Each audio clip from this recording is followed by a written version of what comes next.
Very good morning, students. Welcome to the class. Now today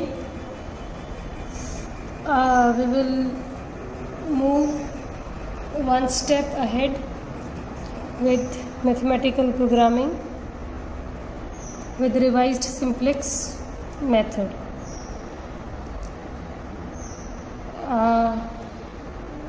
जो अभी तक हमने प्रॉब्लम ली है वो थी आपकी पहली जो हमने प्रॉब्लम ली वो बहुत ही बेसिक प्रॉब्लम थी। जो दूसरी हमने प्रॉब्लम ली उसमें हमने एक लेवल अप इसलिए एक सरप्लस और आर्टिफिशियल वेरिएबल तीनों को इंक्लूड करते हुए हमने एक common problem Lee.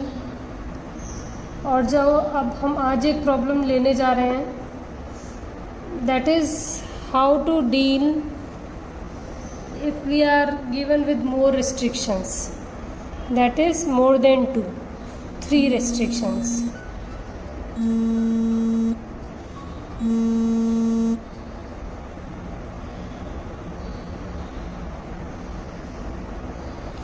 So let us start with the problem. See, today we are going to take the problem from exercise.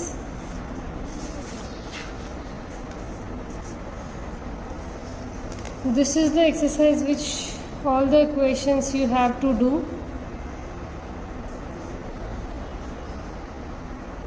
If you do these 9 questions, this is more 9 questions and I guess 6 problems, 6 examples, 15 questions you have, 15 problems you have.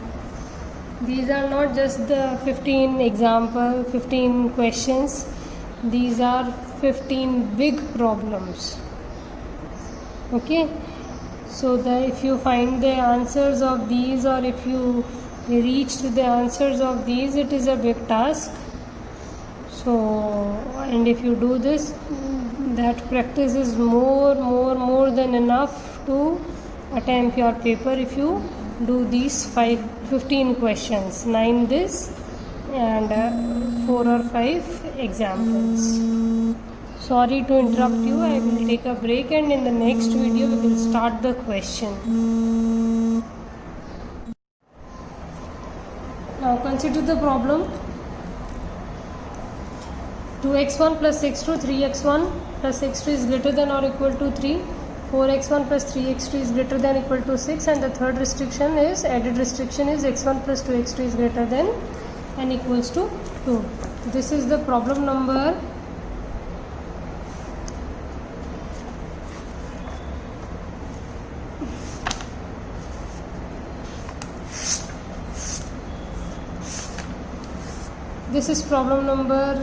9, the last problem of your exercise 3.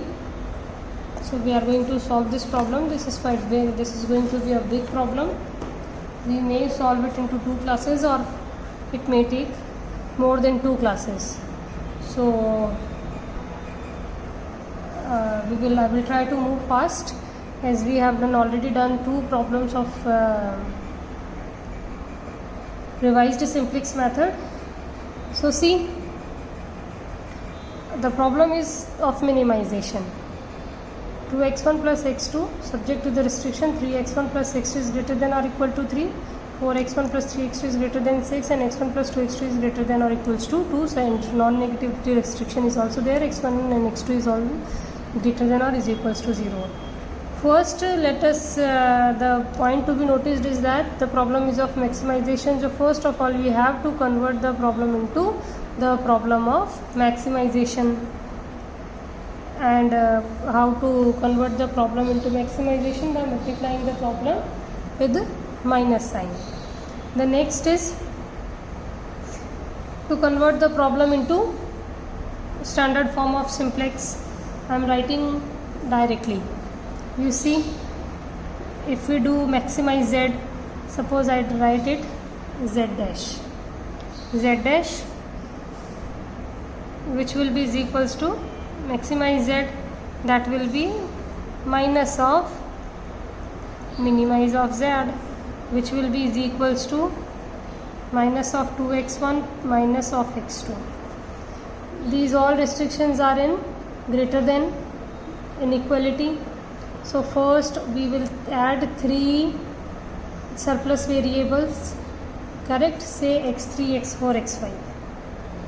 ठीक है, x3, x4, x5 we will introduce surplus variable, and none of them will contribute in creating any vector of identity matrix which we need to start our simplex method.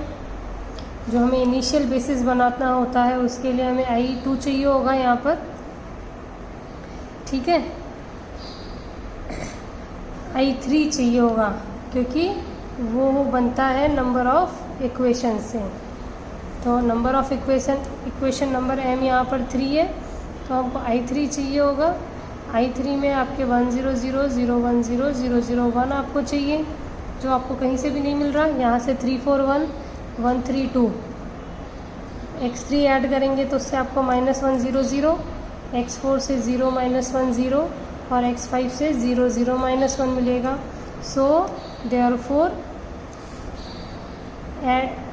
Subtracting या खाली introducing लिख दो आप, introducing में सब आ जाता है. Introducing surplus variable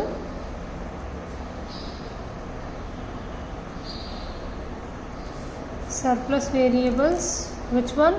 x3, x4 and x5, and artificial variable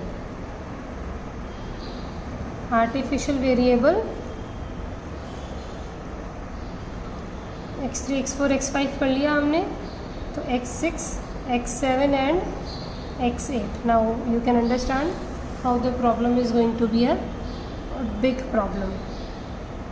So now let us see that z dash will be minus 2x1 minus x2, correct? 0x3, 0x4, 0x5 minus का m x6 minus का m x7 minus का m x8. Is it clear to everyone? Is it clear to everyone that it will be minus 2x1, x2, 0x3, 0x4 and so on. Restrictions कैसे convert होंगे वो देखिए. पहला restrictions such that 3x1 plus x2 minus x3, x4 0 रहेगा और x5 तो सारे के सारे ही आपके, एक खाली x6 को छोड़ करके सब ज़ीरो रहेंगे. 0x5, x5 6 हमने आर्टिफिशियल वेरिएबल ऐड करा दिया. 0x7, 0x8 is equals to 3. Second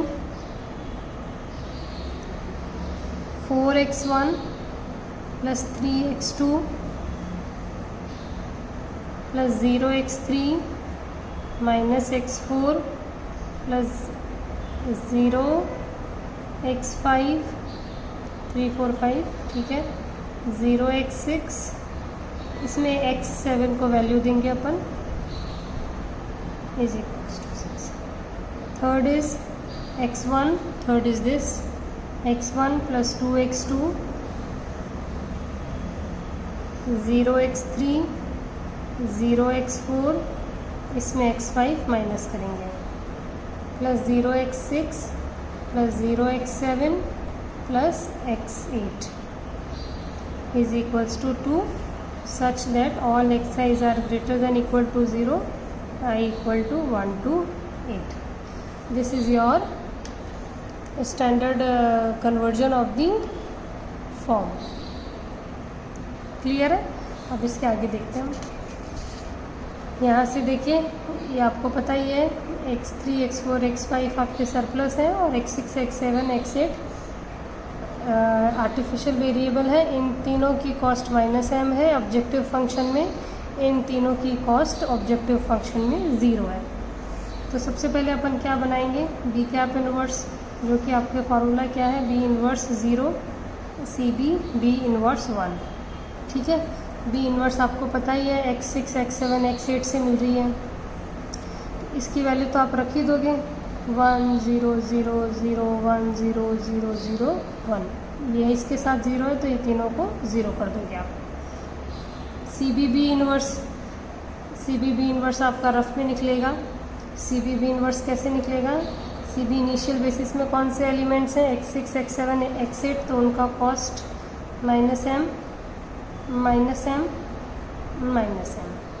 ठीक है, और बी इनवर्स आपका क्या होगा 1, बी का इन्वर्स बी है तो आइडेंटिटी मैट्रिक्स से सेल्फ इन्वर्स हो जाएगा, तो इस तरीके से ये क्या आ जाएगा आपका -m -m। ठीक है, इनको करोगे तो खाली ये इससे होगा, ये दोनों 0, ये इससे होगा, बाकी ये दोनों 0, और ये वाला इससे होगा, बाकी के दोनों 0। तो ये यहाँ क्या आ गया -m -m, और ये वाला ये 1। ठीक है, अंडरस्टूड। ये यहाँ तक आपने कर लिया, बी इनवर्स निकाल लिए, आ गया ये।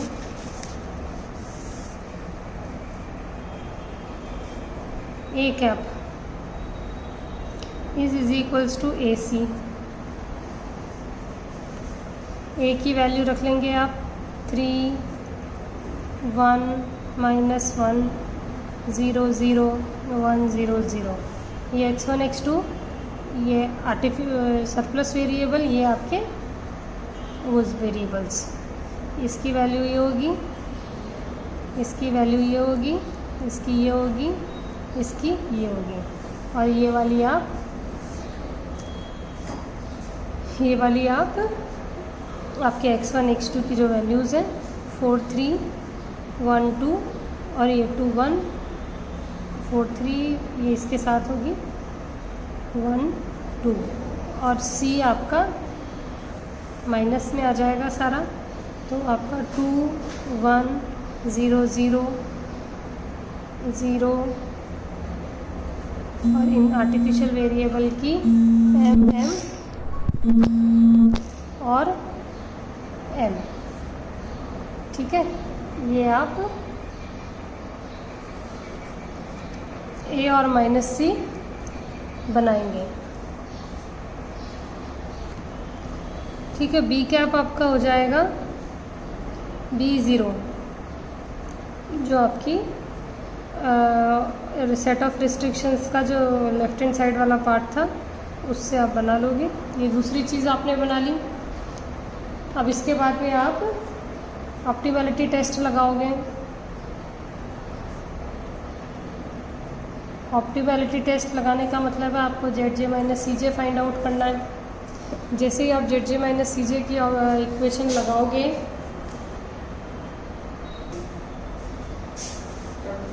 ZJ - CJ का फॉर्मूला आपका जो होता है CB इनवर्स 1, इससे करेंगे। CB इनवर्स आपको ने लास्ट की रो निकाली रखी है, जब आपने B इनवर्स निकाला था तो उसे कैलकुलेट आप करोगे, दैट इज़ -m -m1, और ये सारा आप कैलकुलेट आप सारा लिखोगे। फिर से 3, ये आपके पास ऊपर लिखा हुआ है 3 4 1 2 1 3 2 1। ध्यान से देखिए मेरे साथ एक एक वैल्यू को, जल्दी करने से अच्छा है कि अपन धीरे करें और क्लियर करते हुए चलें।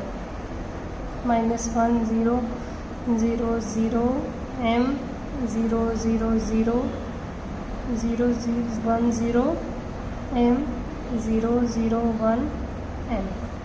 ठीक है, इनको कैलकुलेट अब आप अपने आप करेंगे। मैं डायरेक्ट वैल्यूज़ लिख रही हूँ जो मैंने पहले से कैलकुलेट कर रखी है। ये देखो, पहली टेबल की तो बहुत आसान होती है, 3m + 4m 7m + 1m 8m, मतलब माइनस का 8m, और ये 1 मल्टीप्लाई, ये 1 इधर है थोड़ा दूर, ठीक है, 1 इससे मल्टीप्लाई होगा, ठीक है। सिमिलरली 1 3 + 1 4 + 2 6 6m+1, ये इस तरीके से माइनस माइनस का प्लस m, एक m आई है तो ये तीनों m आएंगी क्योंकि तीनों का वेक्टर तो सेम ही है जिससे आप मल्टीप्लाई करा रहे हो, और ये तीनों आ जाएंगी आपकी 0। तो एक ही है आपके पास मोस्ट नेगेटिव, यहाँ पे भी -6 है तो ये मोस्ट नेगेटिव हो गया आपका। तो ये आपका जो है वो एंट्रिंग वेक्टर हो गया, यानी कि y1 आपका एंट्रिंग वेक्टर हो गया। y1 का मतलब x1 आपका एंट्रिंग वेक्टर हो गया। आउटगोइंग वेक्टर के लिए अब आप y1 कैप निकालेंगे। y1 कैप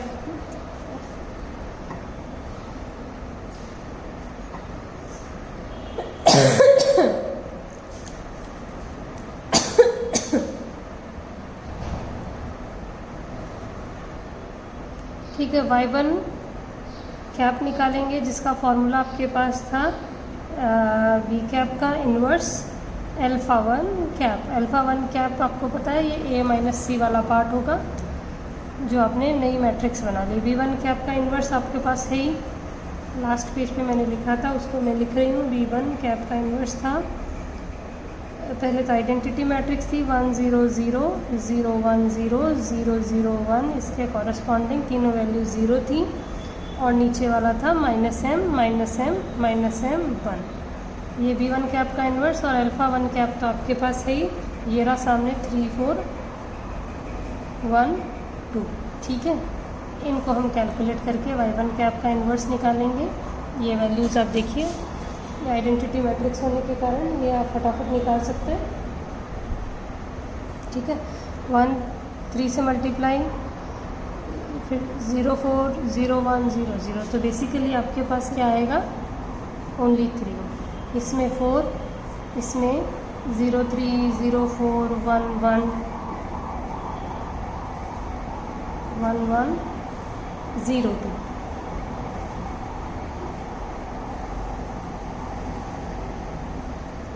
करेक्ट, ऐसे ही चल रहा है 3 4 1, और ये -3m -4m -m 4 3 7 और 1 8,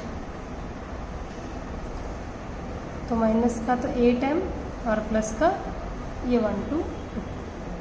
ठीक है, ये आपका y1 कैप इन्वर्स निकलेगा। दूसरा नेक्स्ट हम क्या निकालेंगे, नेक्स्ट हम निकालेंगे xb कैप। xb कैप का फॉर्मूला सेम था, b कैप का इन्वर्स, बस यहाँ पर α1 की जगह आपको b लगाना है। ठीक है, तो b कैप वापस आप लिखेंगे 1 0 0 0 1 0 0 0 1 0 0 0 -m -m -m 1। b की वैल्यू आपकी क्या थी, 3 6 2 0।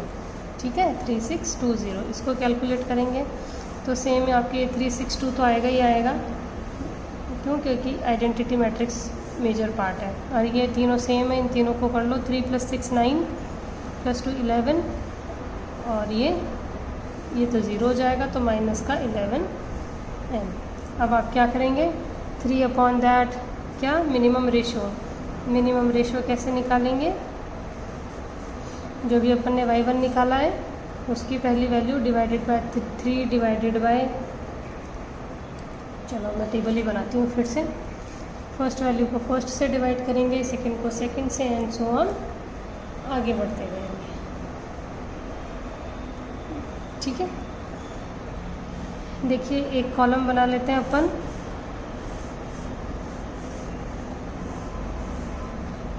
बी का, एक XB कैप का, एक B कैप इन्वर्स का, एक Y1 कैप का, और एक मिनिमम रेशो। ठीक है, इसमें आपके B में थे α6 α7 और α8, इनकी B वैल्यूज़ थी। ये Z का बना लेते हैं 11m, ये 1 0 0 0 1 0 0 0 1, ये -m -m y1 की वैल्यू 3 4 1 माइनस का 8m प्लस का 2। मिनिमम रेशो 3/3, ठीक है, 6/4 और 2/1। इनको तो लेंगे ही नहीं क्योंकि ये तो नेगेटिव है। 1 1 point something 2 point something, so this is the least, so this is going to be depart, this मतलब alpha 6 is going to be depart and this will be your key element. Clear है? सो अब अपन क्या करेंगे, departing entering vector क्या हो गया, entering vector क्या हो गया आपका अल्फा 1 यानी कि x1, और आउटगोइंग क्या हो गया, ये कभी भी आप x1 नहीं लिखते हैं, ठीक है, अल्फा में ही चलता है, मतलब बोलने में कोई फ़र्क नहीं है, प्रॉब्लम कहीं नहीं करेगा। आउटगोइंग क्या हो जाएगा आपका अल्फा 6, ठीक है, तो ये सब टेम्प्रेरी स्टेजेस हैं। जब अपन ने टेम्प्रेरी स्टेजेस को अल्फ़ा से डिनोट कर ही दिया है तो फिर हम बीच बीच में एक्स को नहीं लाएंगे, हालांकि ये सब नोटेशंस ही हैं। अब आपका नया बेसिस क्या हो गया, जो नया बेसिस है वो हो गया अल्फ़ा 1, अल्फ़ा 7 और अल्फ़ा 8, ठीक है। इसके अकॉर्डिंग अब आपका बी बन जाएगा। बी बनाने के बाद में आप बी इन्वर्स निकालेंगे, ठीक है, बी इन्वर्स निकालेंगे और सेम सारा प्रोसेस फिर से लगाएंगे। आज के लिए मैं आपको एक होमवर्क देती हूँ छोटा सा, सपोज़ मैंने ये नहीं यहाँ तक पहुँच गए, अब इसके लिए मुझे बी लिखना है पहले, ठीक है, बी आप a-c से लिखेंगे, फिर बी इन्वर्स निकालेंगे। 3/3 का मैट्रिक्स का इन्वर्स आप सोच सकते हैं निकालने में कितनी प्रॉब्लम होगी, बट वो आपको करना है। और फिर आप बी कैप इन्वर्स निकालेंगे अगली स्टेज के लिए, मतलब कि बी इन्वर्स 0, बी इन्वर्स 1, ये आप निकालेंगे, ठीक है। और मैं इसका आंसर आपको बता देती हूँ, यहाँ तक आप पहुँचेंगे 1/3 0 0 -4/3 1 0 0 1 0 0 0 0 माइनस का 1/3 0 1 0 प्लस का 5m माइनस का 2/3 -m और ये 1, ठीक है। ये आसान काम नहीं है, अच्छा खासा ये बड़ा काम है। तो आप इस स्टेज से इस स्टेज पे पहुंचेंगे, फिर कल मैं आपको नेक्स्ट क्लास में इसको मैं कंटिन्यू कराऊंगी कि ये क्वेश्चन बेसिकली एग्ज़ाम में आने लायक है तो नहीं, but if you are quite unlucky, या पेपर जो बना रहे हैं वो आपको बढ़िया तरीके से टेस्ट करना चाहते हैं तो आपके ऐसे क्वेश्चन डाले जाएंगे, अदरवाइज़ इतने लंबे क्वेश्चन नहीं डाले जाएंगे। क्यों? क्योंकि इस स्टेज पे आप इसको देख सकते हो कि बी इन्वर्स निकालना कितना बड़ा काम है, ठीक है, बी इन्वर्स निकालना कितना बड़ा काम है, और ऐसे तो भी आप एक को 2-3 बार और निकालने पड़ेंगे। तो आई होप आप इसके कोफैक्टर्स बना करके बी आपके अच्छा खासा बड़ा सारा बनेगा। बी निकालेंगे, आप बी इन्वर्स निकालेंगे, फिर ये सी बी इन्वर्स निकालेंगे और इसमें एंट्रीज भर के फिर आप इसमें डालेंगे और ये कैलकुलेट करेंगे, ठीक है। तो जैसे ही आप ये कैलकुलेट करेंगे, यहाँ तक पहुँचेंगे, आपकी अच्छी प्रैक्टिस हो चुकी होगी, तो यहाँ तक करिए, फिर नेक्स्ट क्लास में इस प्रॉब्लम को हम कंप्लीट करते हैं। चलिए, थैंक यू वेरी मच।